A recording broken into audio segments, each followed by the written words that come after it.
Allahu Allahu Allahu Allah. Pasal kita ini hadis Nabi SAW, riwayat Imam Muslim. Tadi itu riwayat Imam Muslim, ini juga riwayat Imam Muslim dan Imam Tirmidzi.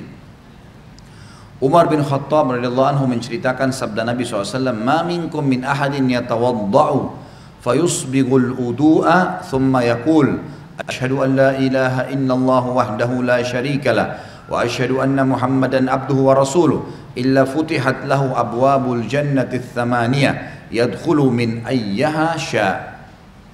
Tidak ada seorang pun dari kalian berwudu lalu menyempurnakan wudunya, kemudian mengucapkan asyhadu an la ilaha illallah wahdahu la syarikalah wa asyhadu anna Muhammadan abduhu wa rasuluh. Aku bersaksi bahwasanya tidak ada Tuhan yang paling berhak disembah diibadahi kecuali Allah dan tidak ada sekutu baginya, dan aku bersaksi bahwasanya Muhammad benar-benar hamba dan utusannya, melainkan dibukakan baginya 8 pintu surga, ia dapat memasukinya dari mana saja ia suka. Apa ini? Wudu, wudu, hanya wudu, wudu terus syahadat. Kenapa malas wudu? Ini yang masih malas wudu kalau mau tidur nih, siapa ini? Hah? Kenapa malas wudu mau tidur? Wudu, Nabi SAW suruh. Dalam sebuah hadis dikatakan, kalau seseorang hamba tidur dalam keadaan bersuci, wudu, maka Allah akan titipkan bersamanya malaikat di ranjangnya, yang setiap kali dia bergerak, malaikat itu mengatakan, ya Allah ampunilah dia. Balik kiri kanan lagi tidur kita nggak sadar, malaikat minta, ya Allah ampuni, ya Allah rahmati. Dan Allah akan mudahkan dia kalau mau tidur, kalau tidur wudu itu mau bangun sholat malam Allah bangunin, mau bangun sholat subuh Allah bangunin. Kenapa nggak mau wudu nih? Kenapa malas wudu? Wudu ini kalau disempurnakan, diikuti dengan syahadat saja, habis itu masuk dari 8 pintu surga yang mana dia mau. Berapa menit tuh wudu? Balasannya bisa pilih pintu surga, ya Allah yang ke-8 deh saya mau masuk nanti di akhirat. Hanya wudu. Wudu itu bukan cuma untuk sholat, makanya para sahabat selalu wudu, batal wudu, batal wudu, selalu, nggak pernah berhenti, harus wudu. Tapi makna hadis ini adalah pelajaran pertama, Bapak Ibu sekalian, siapa yang berwudu dan menyempurnakan wudunya, menyempurnakan wudunya.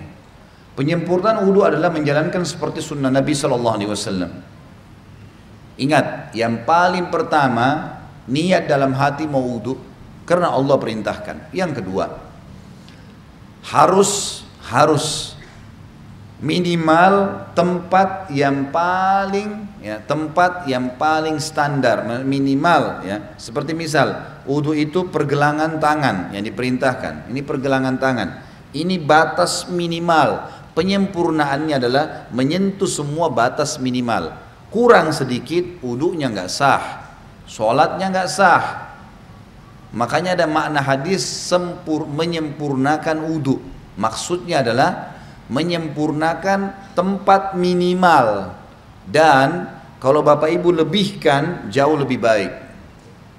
Sabda Nabi SAW, saya ingin sekali bertemu dengan saudara-saudara saya. Kata para sahabat, ya Rasulullah, kami saudara-saudara Anda. Kata Nabi SAW, bukan, kalian sahabat-sahabatku, saudara-saudaraku yang datang nanti sepeninggalku, kita-kita ini semua. Lalu sahabat faham, mereka berkata, ya Rasulullah, bagaimana Anda bertemu dengan mereka? Bagaimana Anda bisa mengenal mereka nanti? Karena ketemunya di hari kiamat.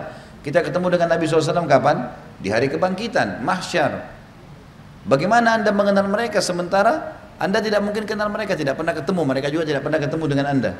Kata Nabi SAW, sungguh dari tempat-tempat wudunya umatku akan keluar cahaya yang terang, dan tidak ada itu pada umat yang lain. Makna juga daripada hadis ini kata ulama adalah wudu itu hanya ada pada umat Muhammad SAW. Makna hadis itu karena dikatakan akan keluar cahaya dari tempat-tempat wudunya umatku. Maksudnya kalau umat-umat lain juga ada wudunya, berarti keluar cahaya juga. Sudah dibedain. Kata Nabi SAW, keluar nanti dari tempat-tempat wudu kita keluar cahaya semuanya. Dan bukankah seseorang yang memiliki kuda-kuda yang banyak bisa membedakan antara kuda-kuda itu bila ada kuda yang keempat kakinya berbulu warna putih, warna apapun badannya, tapi keempat tangannya, kakinya itu berwarna ada bulu putihnya. Riwayat lain dikatakan keempat kakinya dan bagian dahinya, rambut di bagian dahinya berwarna putih. Pasti bisa dibedakan, oh ini kuda lain, karena warnanya kombinasi putih sama yang lainnya. Maka begitu pula saya akan membedakan umatku. Dalam riwayat lain, riwayat Sahih, riwayat Bukhari juga, kata Nabi SAW, lanjutan hadis tadi, dan siapa yang bisa memanjangkan jamahan uduknya supaya cahayanya memanjang, maka lakukanlah. Disunnahkan lebihan, misal minimal tadi pergelangan, lebihkan. Minimal wajah seperti ini maka dilebihkan sampai di bawah dagu. Kemudian siku, ini batas minimal, lebihkan sampai di lengan. Batas minimal kaki, mata kaki, lebihkan sampai ke betis, gitu kan. Dan boleh wudu pada saat orang lagi mandi di kamar mandi tidak pakai pakaian boleh, asal bukan di tempat umum, insya Allah nggak apa-apa. Loh iya, kamar mandi kita sendiri ada pintunya tertutup nggak ada masalah. Karena pernah ada yang bilang gitu, Ustadz boleh nggak saya wudu sementara saya mandi, atau saya harus tutup dengan sarung atau handuk? Kalau sendirian nggak ada masalah, nggak ada larangan di situ. Maka kita boleh. Nah pada saat itu justru kesempatan melebihkan. Siku bisa dilebihkan, mata kaki bisa dilebihkan, kan bisa dilebihkan gitu kan, kesempatan pada saat itu. Wudu yang benar, yang dikatakan sempurna adalah contohnya mengambil air dengan dua telapak tangan kanan, dua telapak tangan, kemudian kalau keran lagi jalan juga begitu, menarik dari sisi punggung kanan ke pergelangan dengan tangan kiri. Ini dulu dimulai tarik dari sini, dilebihkan ini batas minimal lebihkan. Kemudian tangan kanan menarik untuk tangan kiri juga sampai batas lebih dari batas minimal sampai ke sini kurang lebih. Kemudian baru mempertemukan antara punggung dalam dua-duanya dan menyelat-nyelatkan di antara dua jari.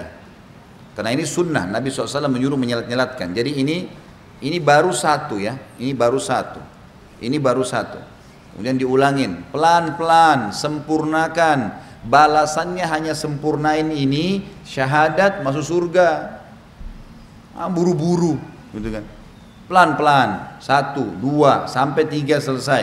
Yang selanjutnya mengambil air di telapak tangan, kemudian memasukkan setengahnya ke mulut sambil kumur-kumur, sisanya dihirup di hidung. Kemudian sementara mulut kita kumur-kumur, tangan kiri membuang yang di hidung, baru kemudian yang di mulut dibuang. Itu satu.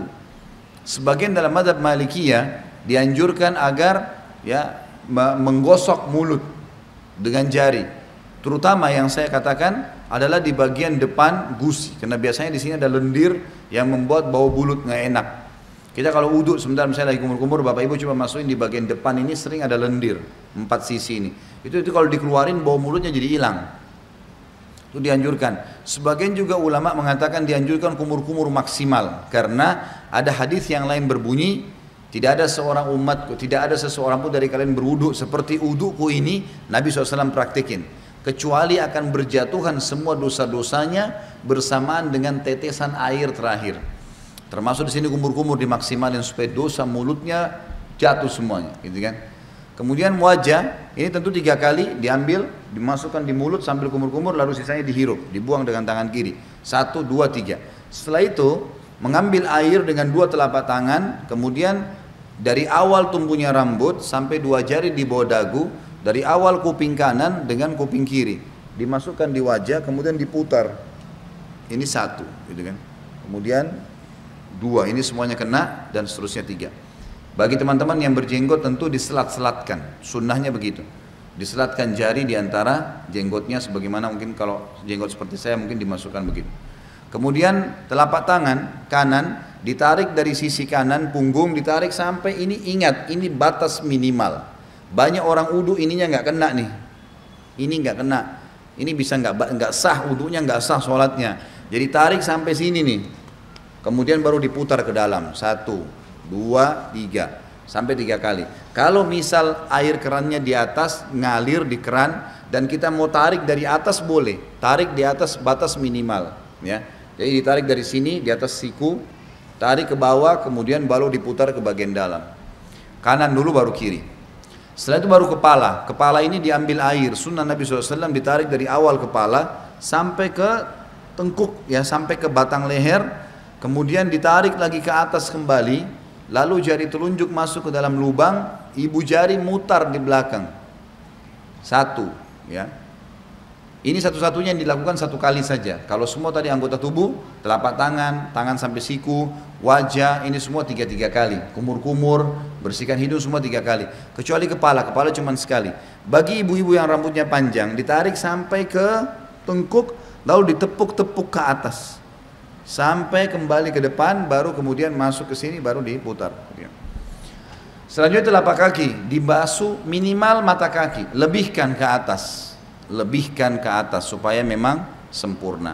Setelah itu jangan pernah lupa ucapkan syahadat asyhadu an la ilaha illallah wahdahu, ada tambah la syarikalah, tidak ada sekutu baginya, wa asyhadu anna muhammadan abduhu wa rasuluh. Itu saja dijamin kata Nabi SAW, dibukakan baginya 8 pintu surga, ia boleh memasuki dari mana saja dia mau atau dia suka.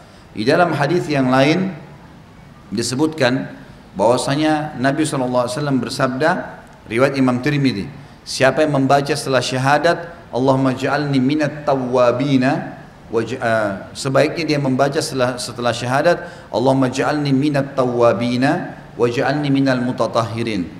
Ya Allah, jadikanlah saya selalu orang-orang yang bertaubat dan jadikan saya orang-orang yang selalu bersuci, bersih. Allahu a'lam.